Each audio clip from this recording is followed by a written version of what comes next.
The Stock of the Day is brought to you by IG, Australia's #1 CFD provider.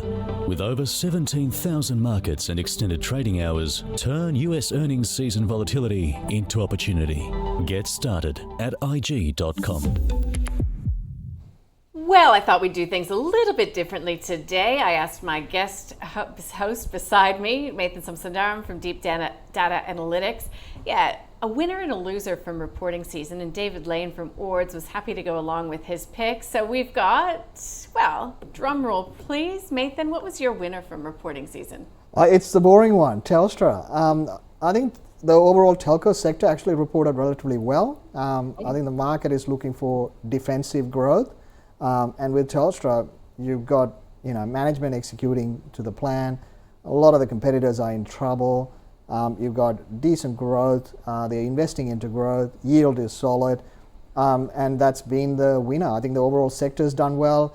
Another one out of that bunch is Aussie Broadband. I think it reported pretty well.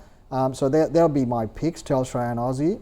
Aussie Broadband, I think they're executing well. If you're positive on the all the tech, AI, data center thematic, well, without the telcos, you're not going to get connected. So the telcos will benefit from it. Has Telstra missed a trick by not being involved in data centers? I think that's probably a smart move, because what we're hearing from Microsoft is a clear indication that there is an oversupply. The demand hasn't caught up yet. We all have this thematic of if you build, they will come. Well, the CEO of Microsoft, who was one of the early movers into the thematic, is starting to say, well, I want to see revenue come before we add on to the capex. So they're pulling back a bit, and I think they're probably the early players, so they're telling you what's happening in the sector. I don't think Telstra needed to do anything spectacular. There's a fair amount of data centers in play. I think you just got to wait and see how this plays out. They're in an area where they're dominating the market. They're investing to make that even better. And I think they're in a great spot. And as the thematic works against the banks and money is coming out of the banking sector, you want defensive yield that's going to hold up in the weakening growth outlook. Well, the telco sector is a good place. So the money is rotating into large caps, and Telstra benefits out of that. David, do you agree? Disagree? No, I do agree. Yes, we liked Telstra and thought that it came out with a very good result. And yeah, cash is king. Telstra is doing very well. As Mathan said, they've got a reasonable dividend yield, about 4.5%. We think that'll probably rise to about 5% next year. But they've also announced a share buyback, so a $750 million share buyback.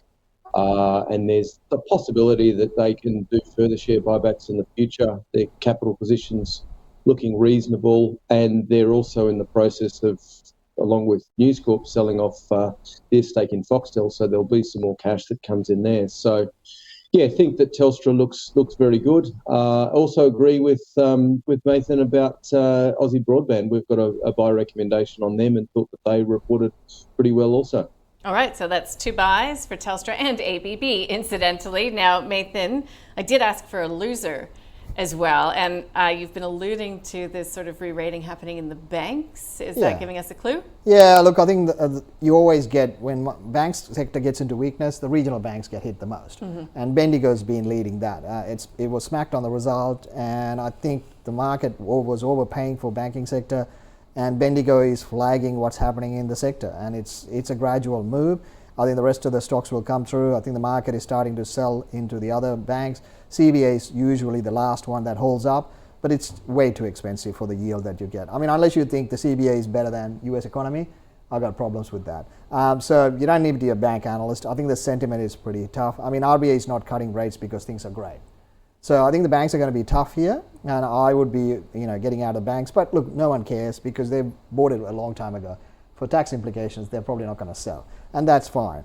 But if you're putting fresh money, Bendigo, you would sell though. Oh, I think Bendigo, you regional banks, you need to get out. If you're in regional banks, you should be rotating. And if you want to keep the banking exposure, you buy one of the big four. I think they will also come down, but the risk is less. But I think regional banks will be a lot riskier in the next 6 months. Got it. So Mathan's stinker of the season was Bendigo and Adelaide Bank. It's hard to argue with the share price reaction, right, David?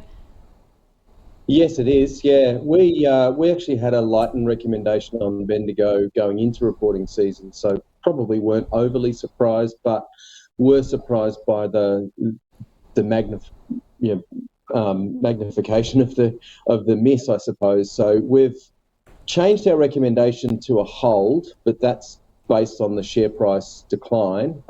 It really is a bank that does have a lot of problems, and interestingly, part of the problem that they've got is a very high cost base. So Bendigo was almost subject to the fact that they grew their business too quickly because their net interest margin is so skinny and their cost base is so high that it actually hurt their overall profitability. So, definitely the banking sector is not growing by a significant amount. It is or has been an overpriced area.